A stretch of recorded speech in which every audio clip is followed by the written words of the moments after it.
if Sir, I'll start as with you introduction, sir. as you see, the title I have kept is Basics in Doppler Echocardiography, because all of you are very scared of Doppler, like us.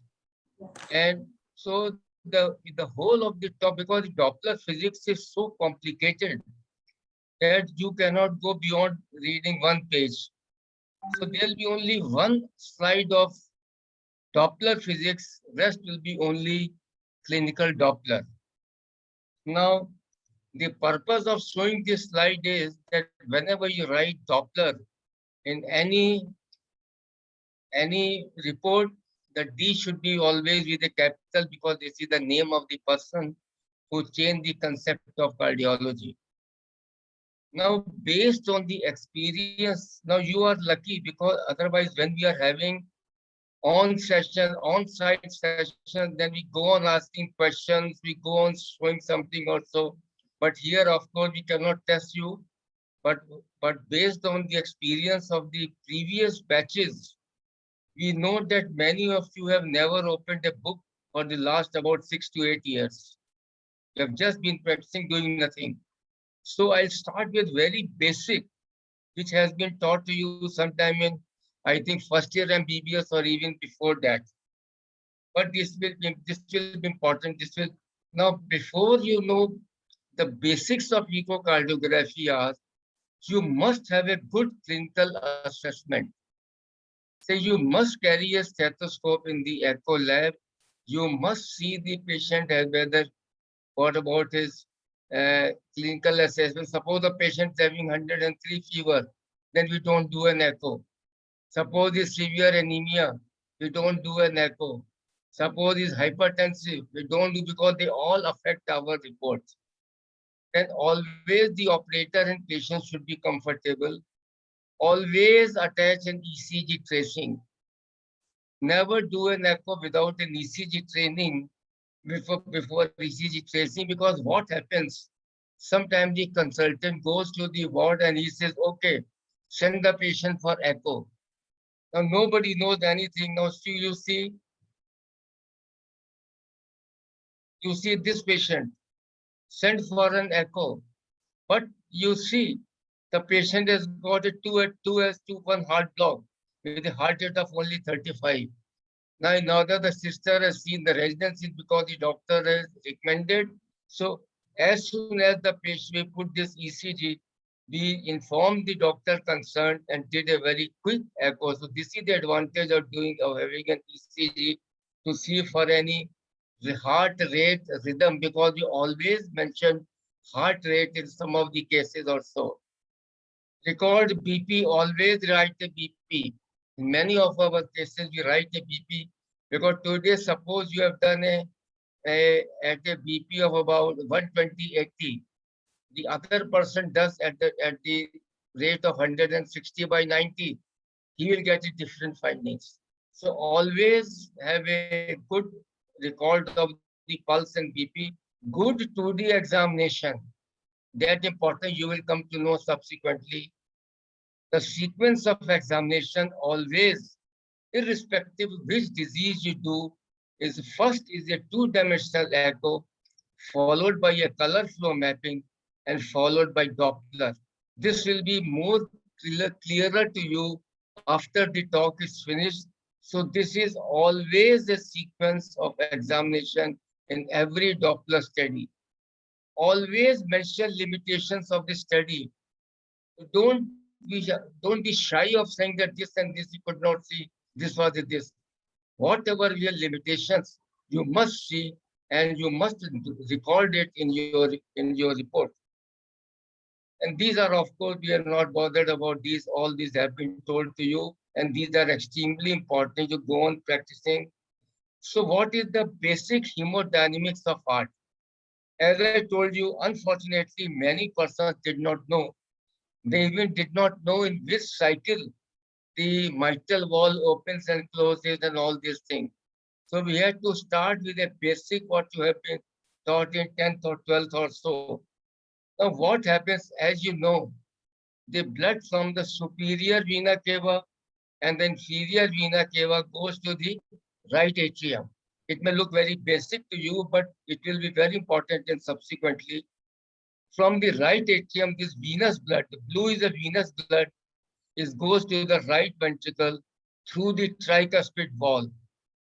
So the wall between the right atrium and the right ventricle is a tricuspid wall. This is still a venous blood, and from the right ventricle through the pulmonary wall, it goes into the pulmonary artery for for a oxygenation. So I hope if there's any doubt, you go on interfering in between no of them, but this is a very simple thing. So it goes to the lungs, gets oxygenated. So this is now showing by the red color. They go to the pulmonary veins. They go to the left atrium. So the pulmonary veins drain into the left atrium, and then through the mitral wall, it goes to from the LA to LV, and then through the aorta goes into the systemic circulation. Hence, these tricuspid and mitral walls are known as atrioventricular walls. Atrioventricular means they are between the atrium and the ventricle. And these atrioventricular walls, they open in diastole and close in systole. Remember. So that is the importance of telling it.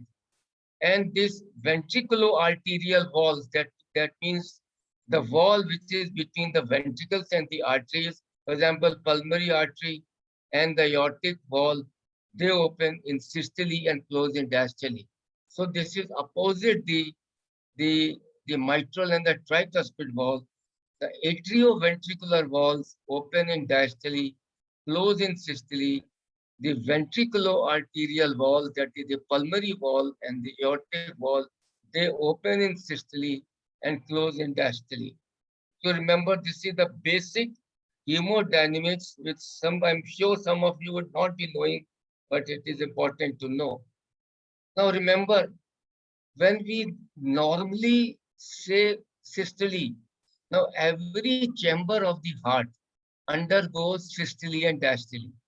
Systole means ejection and diastole means filling.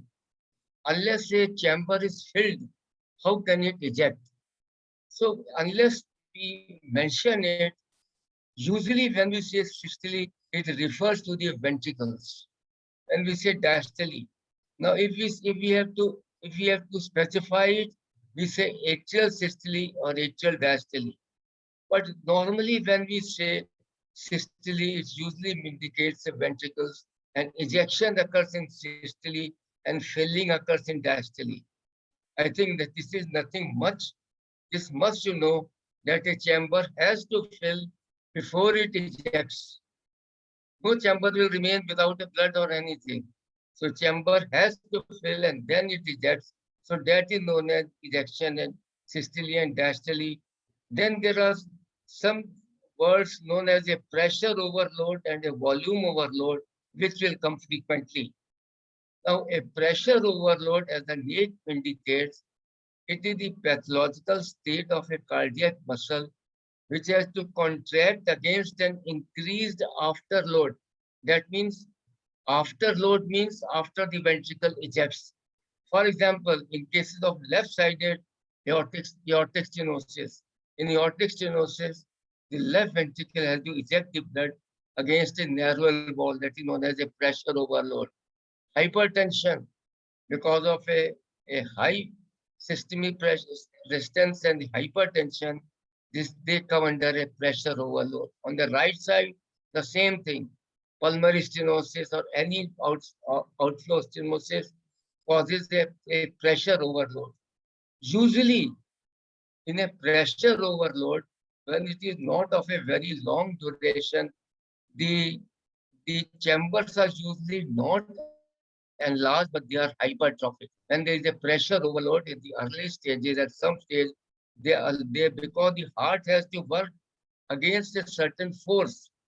If you have to pick up a man of a weight of 50 kg every day, and then you start picking a weight of 90 kg, your muscles will become strong.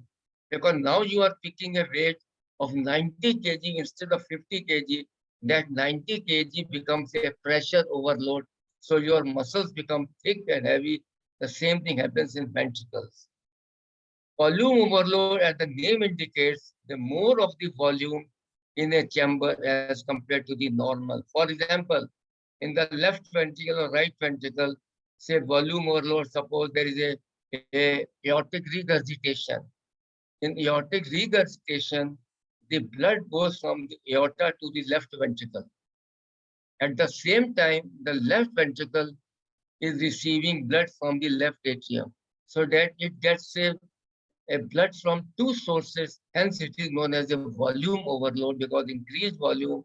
So, and these volume overload usually increase in size. Besides some hypertrophy, they increase in size. Same thing, suppose it is a mitral regurgitation or tricuspid regurgitation, same thing. There will be two sources. In a mitral regurgitation, blood is coming from RV to RA, LV to LA.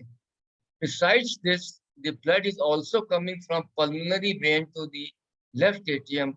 So there's an increased volume overload of the chamber, and this is known as a volume overload.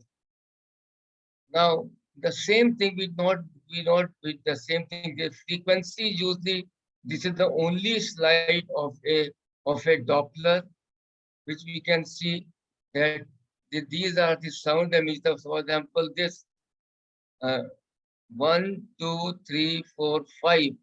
So 5 cycles. So that means 5 megahertz or how many millions. So one cycle is 1 megahertz.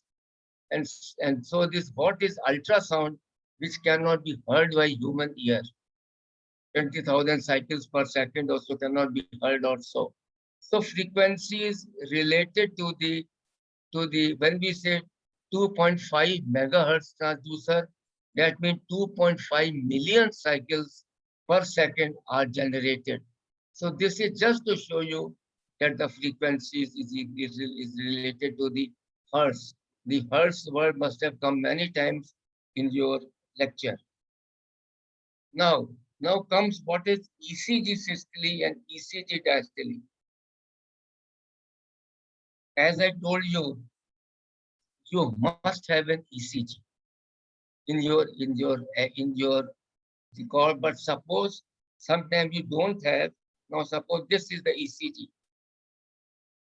From the QRS complex, that is the peak of the R wave, to the T wave is the diastole. You see, systole. Sorry, from the QRS complex to the T wave is systole, and from the T wave to the QRS complex is diastole, and P wave is the atrial systole.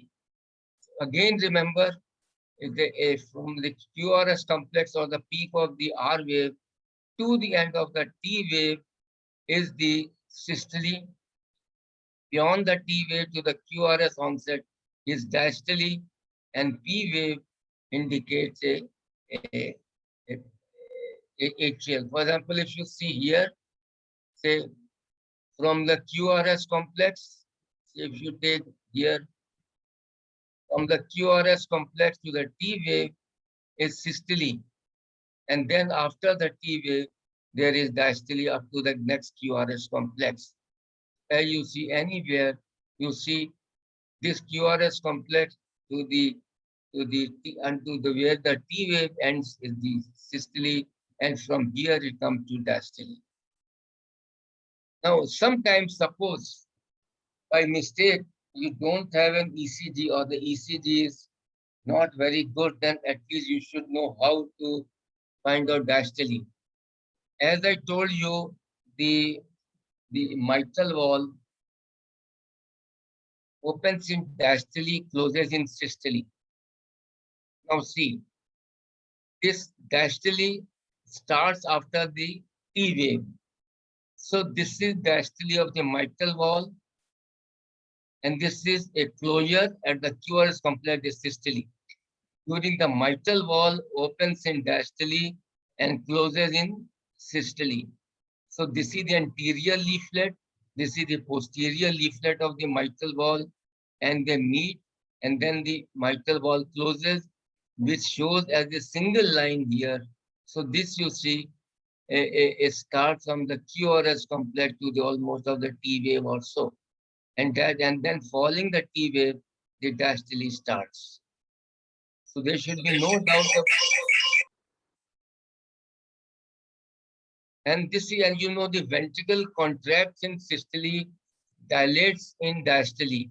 So here you see this is only the beginning, so you'll get it clearly. So this is whatever you see in a 2D, you also see it in an M mode.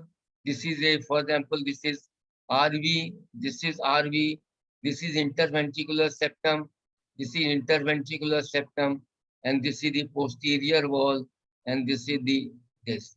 Now you see the ventricle shortens in systole, correct? Because you see here, and it fills up in diastole. And so you see the diastole is here. You can see from the onset from here, and this is the your systole start them when they become smaller or so. So you see the this diastole and then this is systole. So this is how you recognize your things.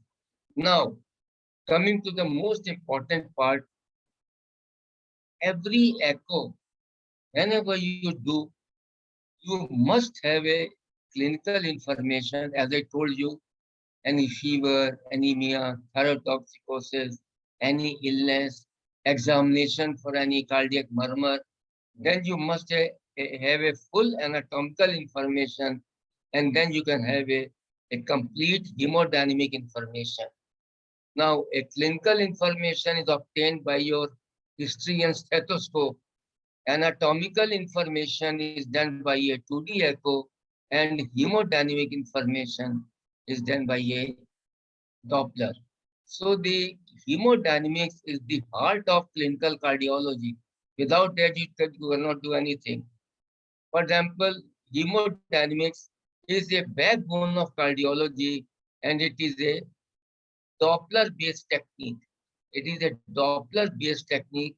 Hemo means blood, and dynamics means the pattern of flow. And so this is a Doppler-based technique. How the Doppler records the velocity. So when you are recording the Doppler, what you are recording the velocity of the flow, and the velocity is converted into hemodynamics.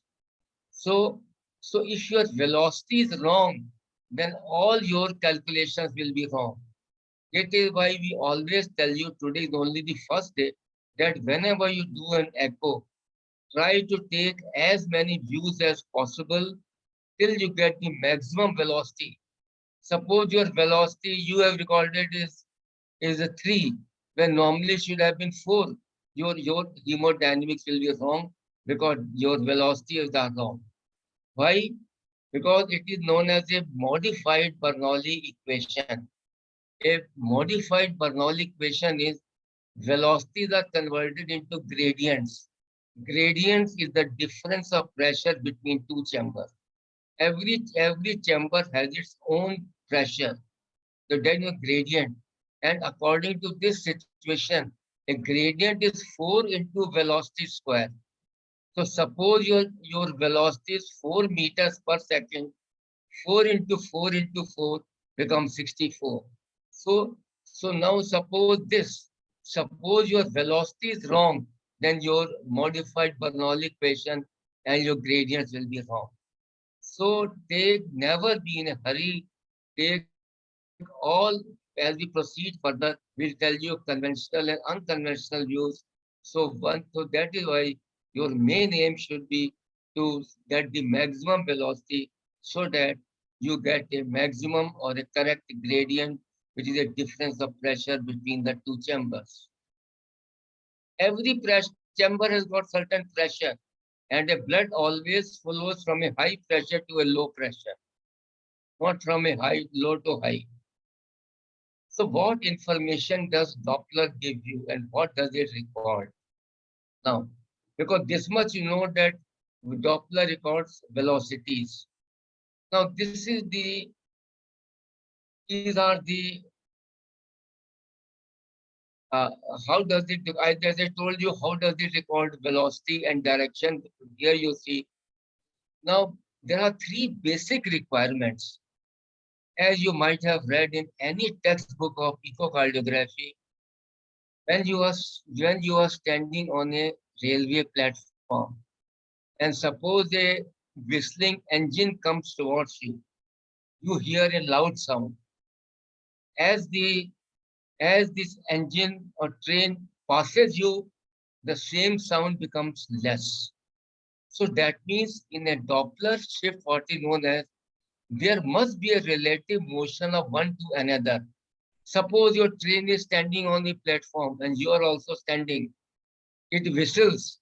It whistles will be same intensity because neither you are moving, neither the train is moving. So remember thing, there should be a sound source, and sound source is like a engine which you are standing, and as it approaches towards you, the sound increases. As it passes across you, the sound decreases, and there is a relative motion of one to another. This is because of some change in frequency. I don't want to get it. So now, why I brought this one, in a clinical Doppler echocardiography, the sound source is the transducer. No, there the train was the sound source engine. Now the transducer is the sound source. The target or the receiver was a human ear here. It was a human ear, but now it is the red blood cells. So the source becomes the transducer, receiver becomes the red blood cells, and how much will be the shift depends upon the velocity. Velocity, the how the less or the more velocity. Then then you will be, these all things will be very clear to you only on two things. If you study this today and subsequently, the first two lectures you had form the base, a, a, a sort of a more foundation for your talks. Now, the Doppler shift means it is a positive. We'll show you just now, don't worry. When the direction is flow, is it towards the transducer? When the direction of the blood is towards the transducer, it will be above the baseline known as positive. And when it is away from the transducer, it is known as negative. Now, how to see this?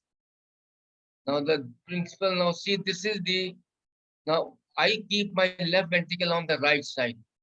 Now, whichever view you, left side, whichever view you take, whether it is a four chamber view, two chamber view, so any view you take, the transducer is always pointing from here above downwards. Whichever view, whether it is a parastern, a long axis, short axis, the transducer is always here pointing downwards. So now as per the normal hemodynamics, blood from the lungs goes to the left atrium, correct? As I told you. Now from the left atrium, it will go through the mitral valve into the left ventricle. Now this blood is going from here, it is going towards the transducer. So that means the transducer is pointing like this above downwards. It is going towards the transducer. Hence it shows a positive shift that is above the baseline. This is known as the baseline. This is the baseline to understand. Again, you see, I will put it less moving. The blood goes from here towards the transducer, and transducer is pointing above downward. So the blood going towards the transducer is above the baseline, and those which goes above it, below, away from the transducer, comes in the a negative one. So this is a positive Doppler shift because if we have put it to the index marker, we'll tell you about it later on, and it goes towards the transducer. So this is a Doppler of the mitral wall, like a E wave and an A wave. Again, when there is an ECG, E wave and A wave, that means the early one, and this is the atrial contraction. This again, don't worry, this all will be shown to you. So this is the again. Now you see, now any blood which is going away from the transducer, will be shown as a negative Doppler because it is going away from the transducer. So now you see, this is a tricuspid regurgitation. When there is a tricuspid regurgitation, the blood goes from right ventricle to right atrium because it tries like in a mitral regurgitation. It is from LV to LA. Hello? हाँ Similarly, ठीक है sir. Similarly, in a tricuspid regurgitation, the blood is going from right ventricle to right atrium. So this is against the transducer, and you can see this is below the ship. So the flow which is going away from the transducer. Someone is talking on the phone and the noise is coming inside. So that is the basic principle, that flow towards the transducer positive, flow away from the transducer negative, and transducer is always pointing like above downwards.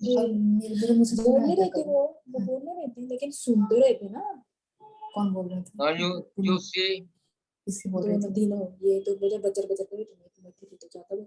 Now you see another view which must have been told to you.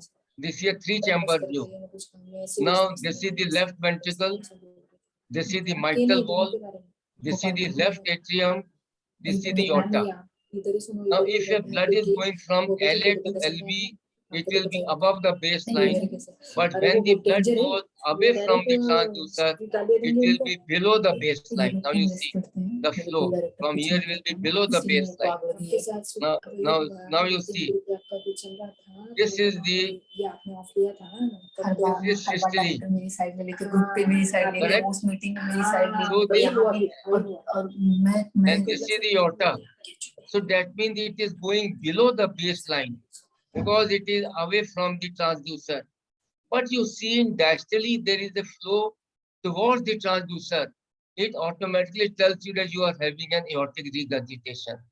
You see, so you see this systolic flow from the QRS to the T wave is the flow which is away from the transducer, and when the blood is going from the aorta towards the transducer, it will be above the baseline, so you can automatically see that it is an aortic regurgitation. So today it may be appearing a bit difficult for you, but remember, when you go back, relax.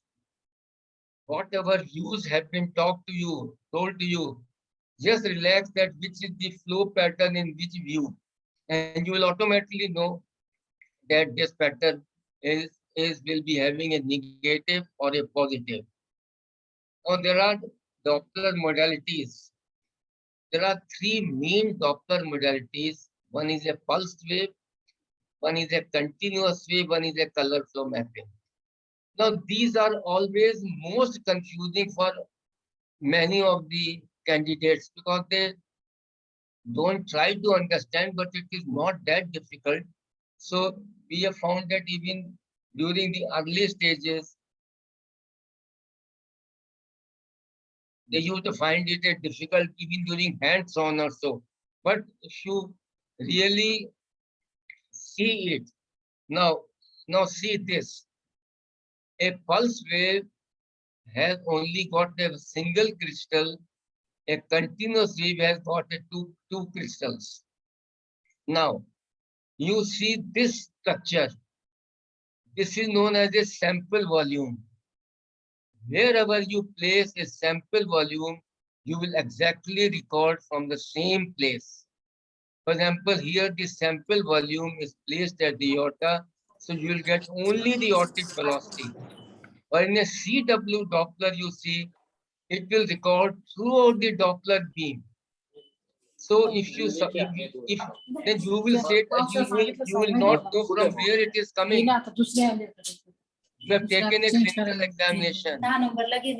You see it in aortic stenosis. So it will be maximum velocity in systole.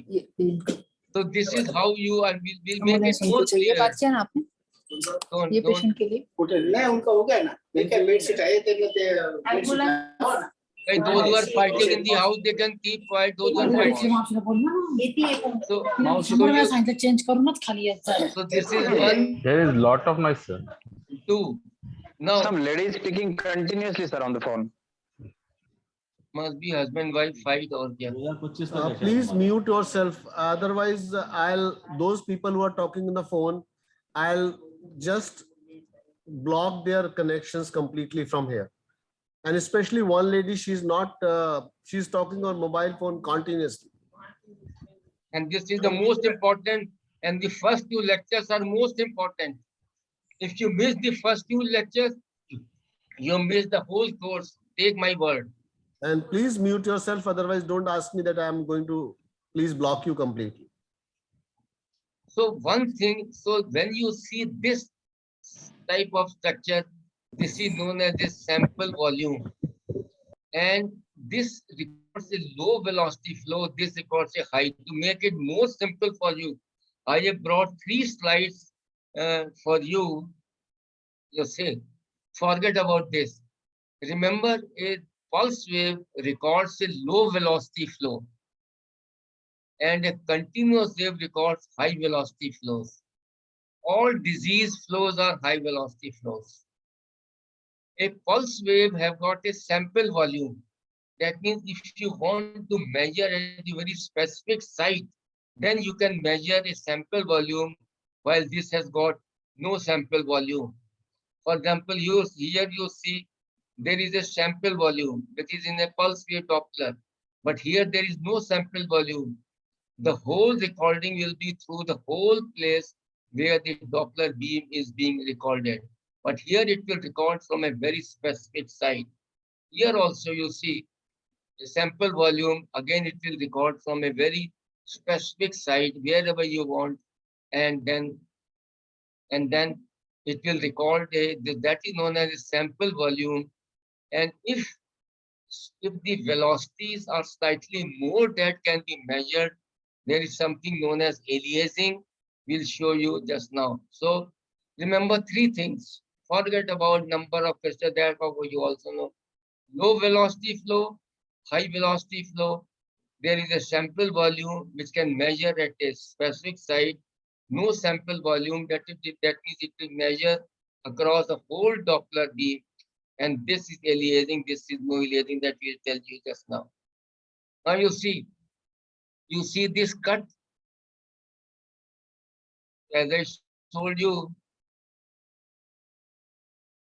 you see this structure as it can be seen in various positions of in patterns also. But here you see we have put this is known as a sample volume. This is the 2, and here we have put it across the mitral wall. So we are getting only a mitral Doppler. No other structure, some exchanges may be there, but this is known as a sample volume. Remember, so this is the one thing of a pulse Doppler which record from specific. It can be mitral wall, aortic wall, tricuspid wall, anything where you want to specifically measure from one particular site, that will be the pulse Doppler. And this is the CW. You see the high velocity flows. You see this was a slow wall. Now you see it is only 0.84 meter per second.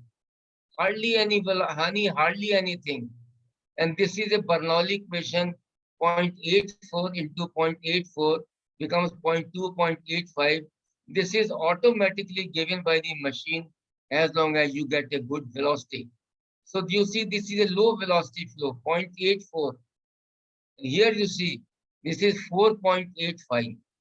So all disease flow like aortic stenosis, again you see this again the same thing, the different volumes also. So 4.85, 0.85 into 4 will come to automatically 94, it will come. So your role is only to get a good velocity and to know whether it is a pulse wave you require or a CW. I know it will be difficult for the first time, but gradually what we have shown, that once those patients, those persons who came for our hands-on course, I was surprised right from day one, they could do everything on Doppler. Why? Because they got a lot of time, about 6 to 8 weeks, to read the things also. So they took less time to understand it. So again, the same thing. Now you see, I have just to show you without Doppler. This is the baseline, and you see a cut. You see a cut between two lines. Its size can be varied. This is known as a pulse Doppler. The sample volume. When I show you CW, this space between the two horizontal lines will disappear. Now you see, this is a CW. So again you see it is this. So you see it is only 1.0 meter per second, and you see two lines, and you can see a good uh, gap. And here you see the same becomes 1.5 or 2, and there is no sample volume here. So it is recording velocity at all through the whole pattern of the Doppler, but here it is recording velocity where you have put the sample volume. Now this is known as an aliasing. So here you see, now you see here, a all the Doppler is above the baseline because this is a mitral Doppler sample volume. It is above the baseline. Is nothing below it or so. Now here also you see, because it's CW, nothing much. But here you see what has happened. We have put a pulse Doppler purposely to show you aliasing. This is a patient with a mitral regurgitation. Mitral regurgitation is a high velocity flow. So something is known as the Nyquist limit. When the velocity is more than the Nyquist limit of the machine, this aliasing occurs. Now you see here, there is a above baseline, below baseline. Now you don't know from where to measure, where to end. So, this is the, but here we have, you see, this is a pulse Doppler purposely put, and this is MR, which are usually of a high velocity flow, while the Nyquist limit may be hardly 1.20, 1.5, or like this also. So what you do in these cases, now that means this is to show that aliasing is the sign of a pulse Doppler. Now, now the everything may be there. The best is to shift to the CW Doppler. These two things we will show you just for your, now you see this is the baseline, correct? And this is 1.0 meters per second. Below it is also 1.0 meters per second. If I bring the baseline, if I bring the baseline down below, the velocity above it will increase and this will decrease. If I bring the velocity, if I bring the baseline above, the velocity below the baseline will increase. Now see, it is in the center. It is 1.0, 1.0. Now you see, we have brought this baseline above. This has become 1.5. This has become 0.5. So sometimes if there is a mild physiological aliasing, you can change the baseline to increase the velocity. So that is, instead of 1.1, it will become 1.5. Or if you bring it down now, the velocity above increases. It goes to 1.5 to 1.8, and this will get 0.5 also. So then you can increase the velocity scale. So the one point, this is just to show you that this will be useful for you during your hands-on training, and just to tell you that by bringing the baseline down, the velocity above it increases. And by bringing the baseline above, the velocity below it decreases. But if there is a pathological aliasing, then the best is a CW. Now you see this is an aliasing. Above and below the baseline, we have put a CW, it has aliasing has disappeared. So for your beginners also,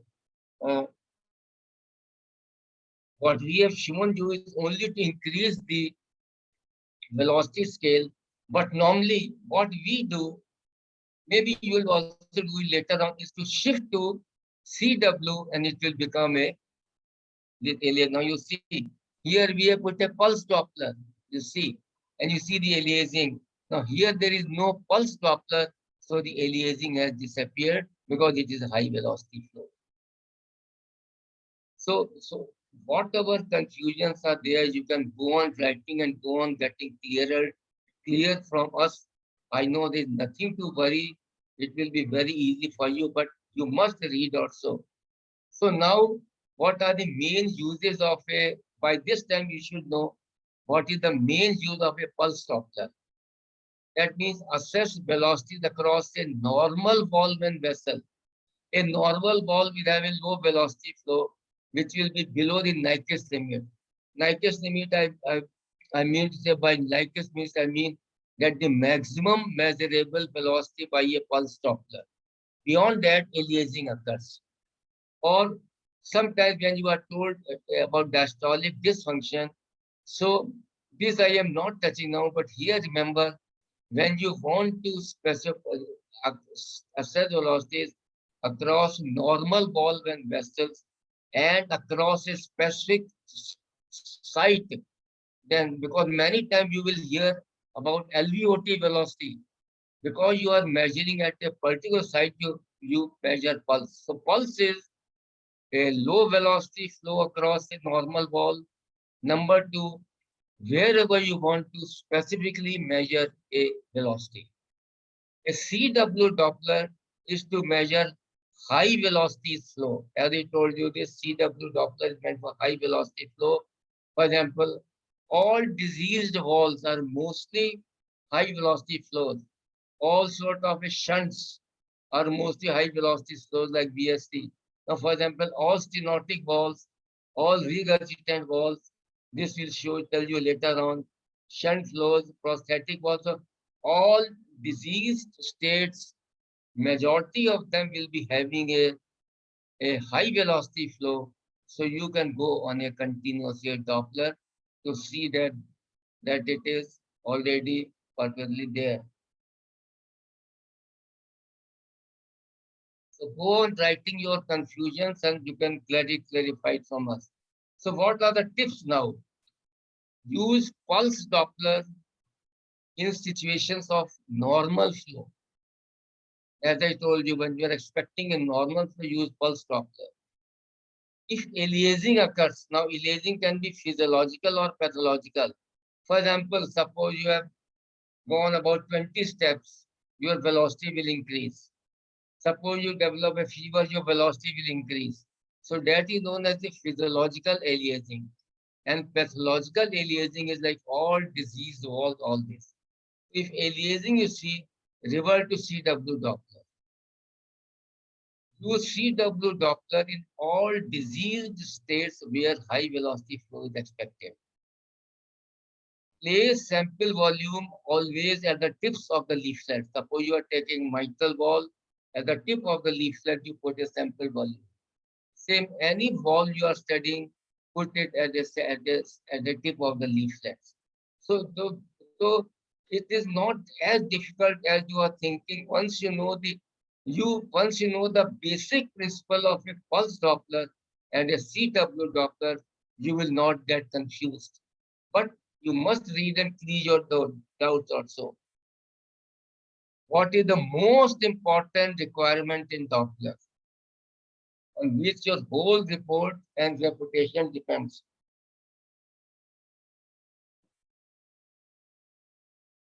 You have to be as parallel to the flow as possible. Remember, in a in a two in a in a in a sort of a 2D echo, you have to be as perpendicular as possible. That is why you always get a parasternal long axis much better than other apical views or so. But in this thing is as parallel as possible. We always aim to be 0 degree, but sometimes at 0 degree may not be possible also, because there are some problems also. So even if it is less than 15% or so, the error will be hardly less than 10%.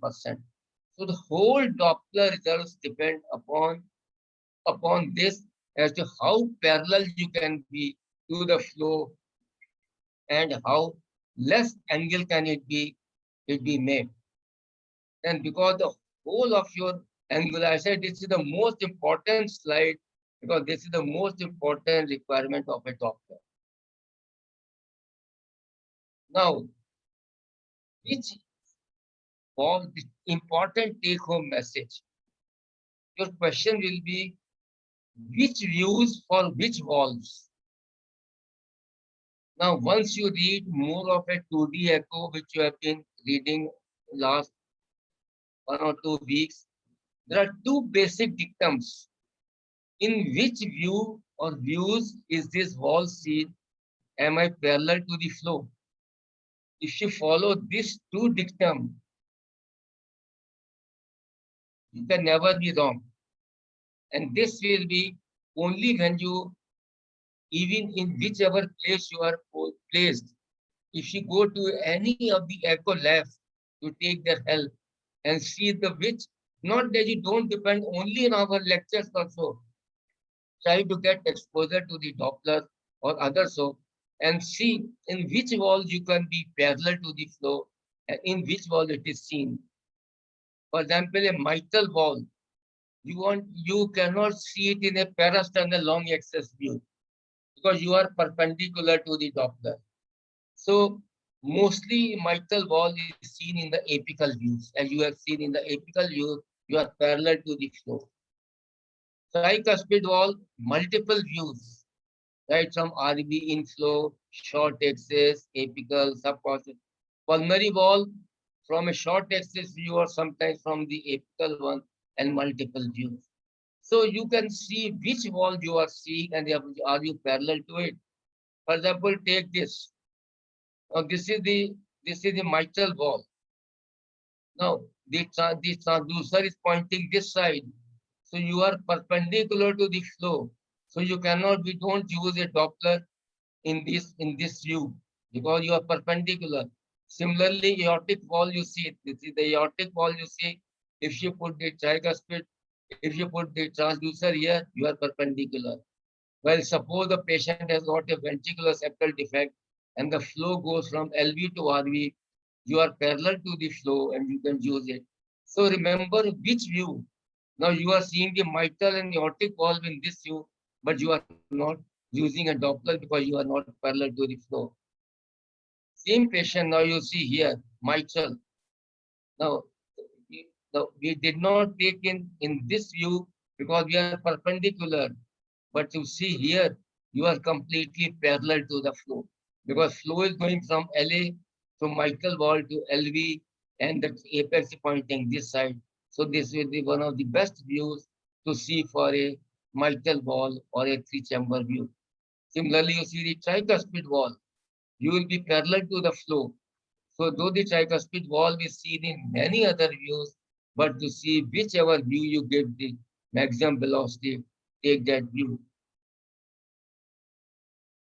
For example, a tricuspid wall, as I told you, you can take uh, in in in this tricuspid wall, whereas RV inflow, what these are, that I'll tell you later on.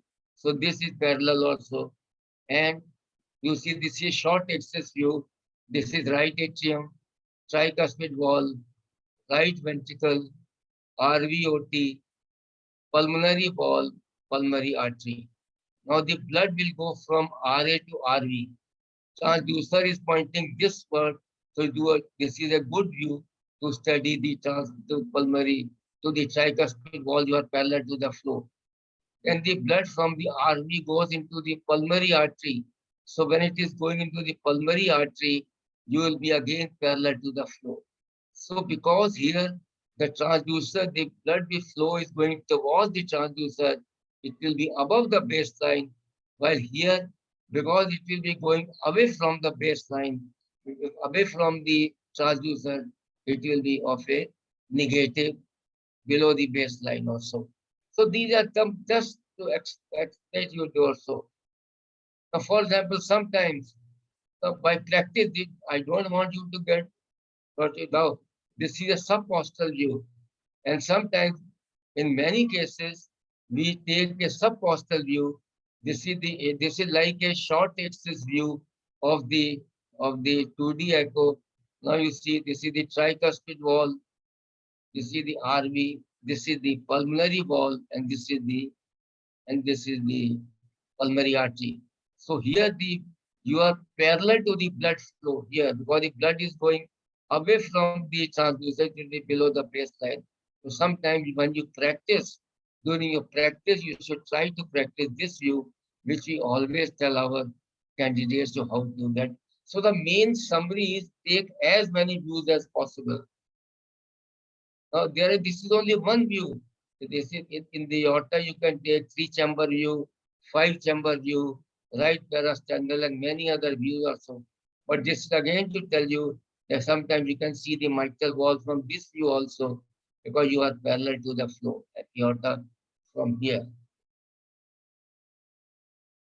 This we have already told you. Modified Bernoulli equation. I am repeating it to tell you that how a velocity is very important to calculate because that is converted into gradients, and gradient determine the severity of the disease beside the ball area. Now, for example, you see this is the TR jet. Now we took a CW Doppler because it is high velocity flow. It was 5.54 meters per second.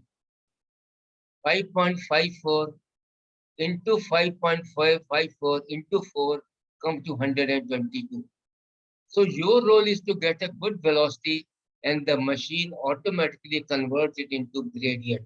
So you will tell this, you will get this importance when you get on the calculations also. That will be a separate topic also. So again you see below the baseline, continuous wave, high velocity flow, and 5 into 5, and this is the 4 into velocity square comes to 122.90. Again, you see aortic wall.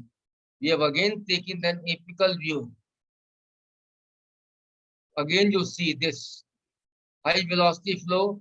We take a peak and mean gradient, and these are the gradients or a difference in pressure between the two. So, all three important information you get by tracing a wall. You have seen that we are tracing a wall. You have seen that we are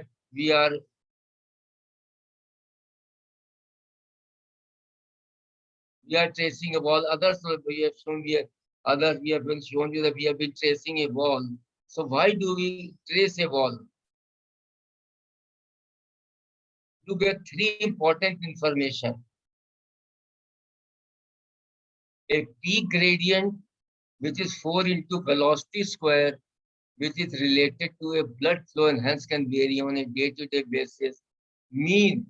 A mean of F is always better than a one gradient because you are taking an average of multiple gradients. Hence, it is more reliable. It is a single measurement. It is a multiple instantaneous. And one thing which you will see later on, velocity time integral. It is the distance in centimeters the blood travels in one stroke obtained. Now see, I will show you here. Now you see this. You are getting peak, and when you mean it, you see the VTI is 23.6 centimeter. That means the blood travels for 23.6 centimeters in one stroke. You see here. Here you see this is the aortic wall. We have traced it. By tracing, you get a peak gradient, mean gradient, and the VTI. This is the VTI. So these are the three things you should always get when you trace a Doppler.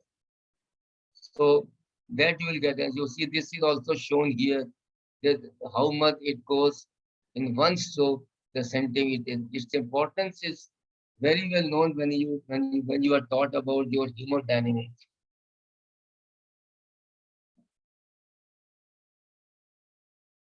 Say why I say this importance.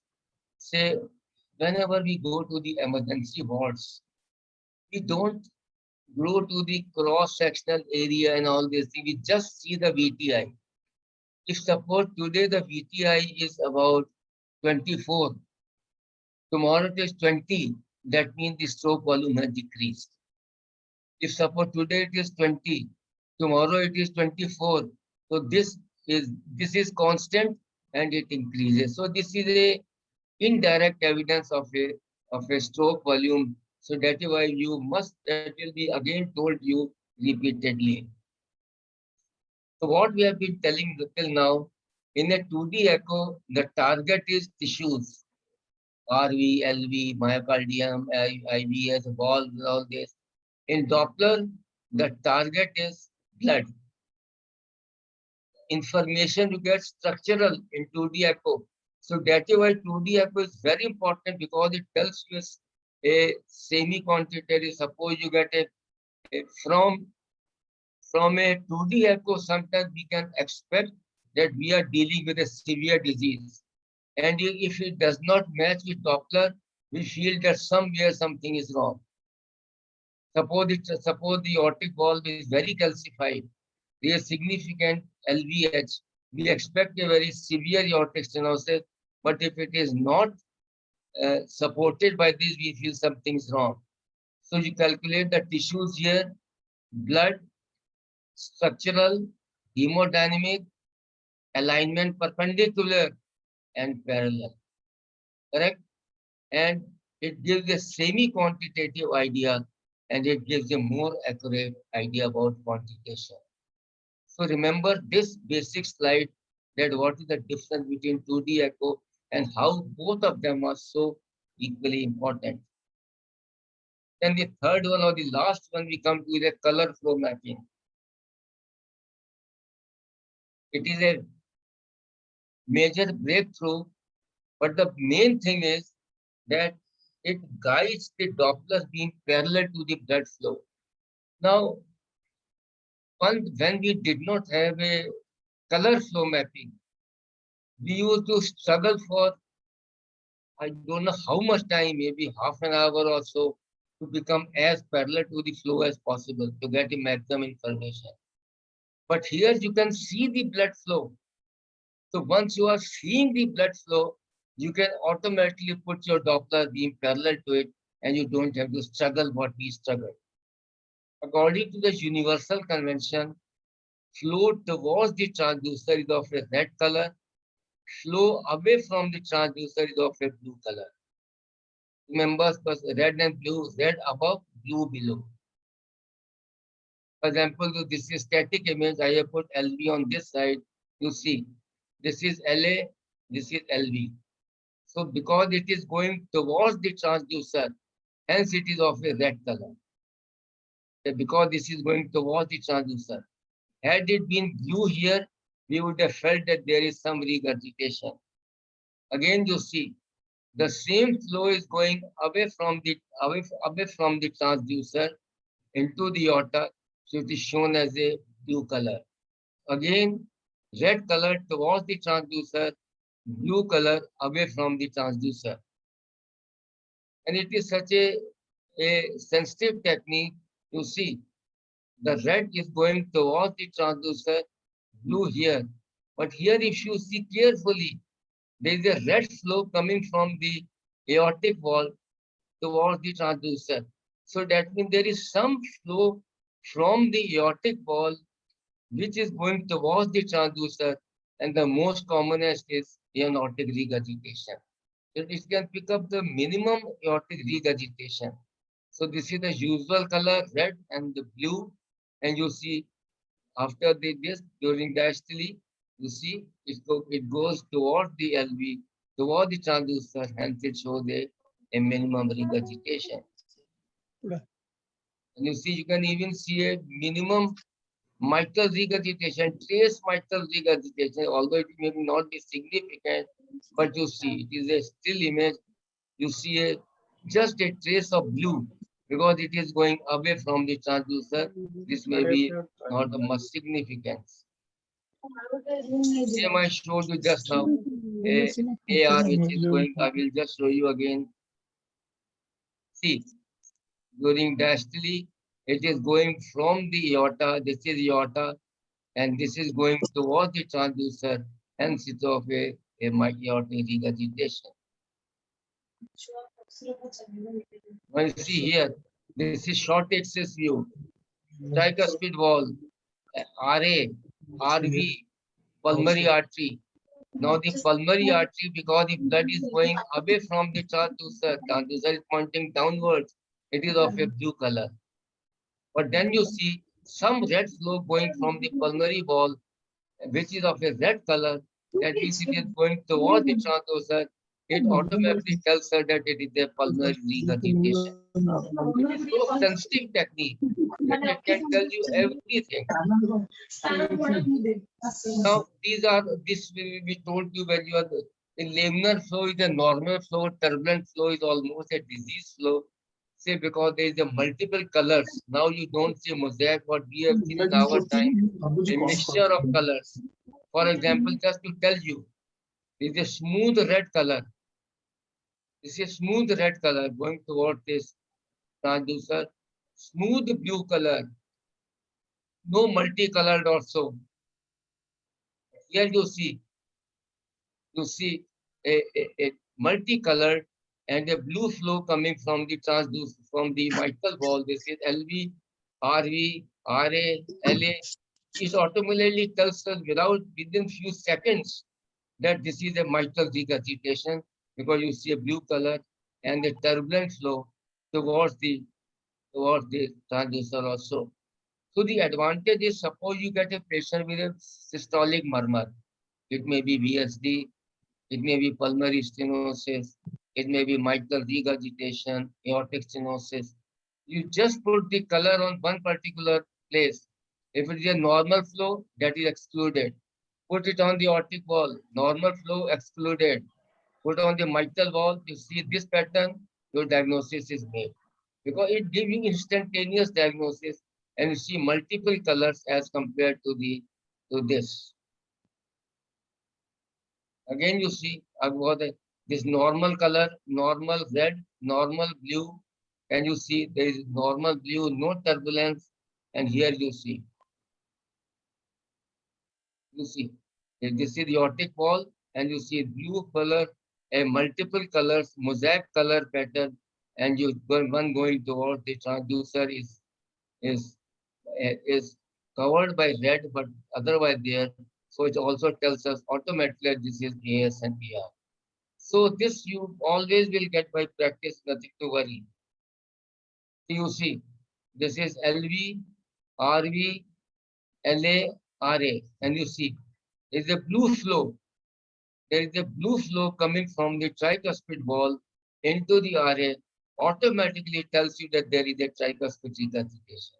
You don't have to worry much. So now you know that what is this sequence, why. So this sequence now I told you later on is summary of Doppler is provide blood flow BS parallel. Now this why I told you that 2D echo gives you a semi-quantitative information. Now color flow mapping will tell you the direction of the flow and Doppler will tell you that where to put your Doppler beam.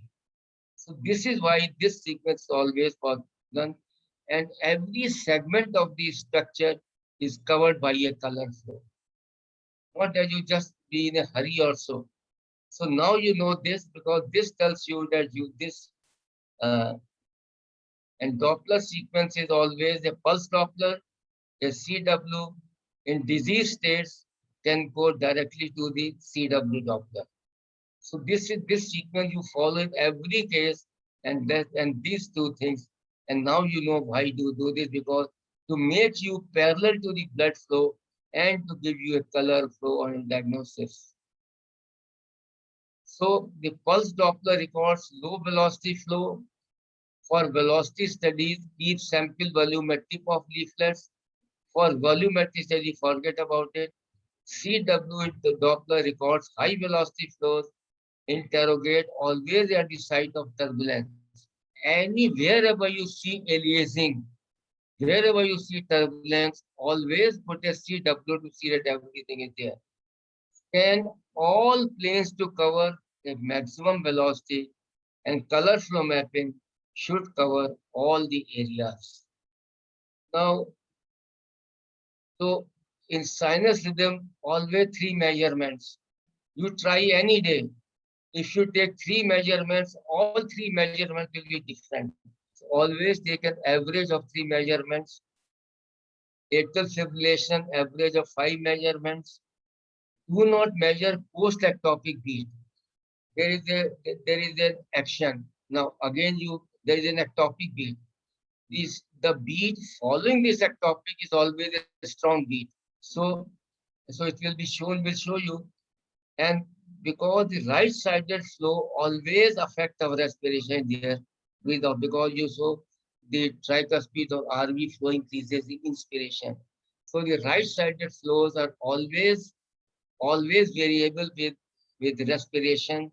So always keep in expiration. So I will again tell you that these are very important. Provides blood flow information. V as blood flow. This is the sequence. PW followed by CW. Disease states go directly to CW. Pulse Doppler records low velocity flows put at the tip of the leaflet. CD records high velocity flow. Always interrogate at the site of turbulence and your aliasing.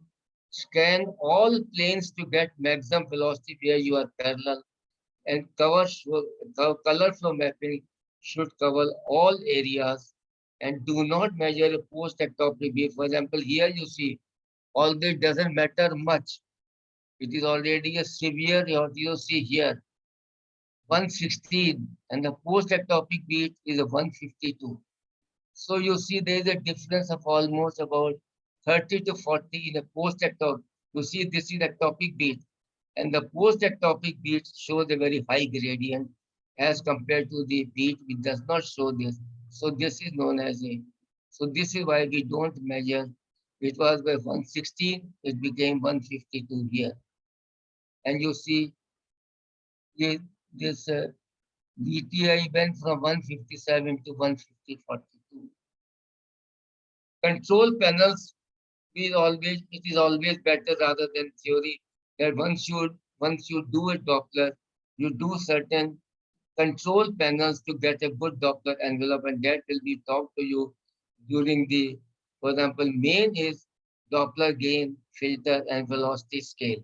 So all this will be told to you. For example, this is a mitral Doppler. Here we have increased the gain. So see how bad it has become. So it should be like this. So here by increasing the gain, all extraneous echoes come. Here you see there is almost at a baseline. We measure at the baseline, and and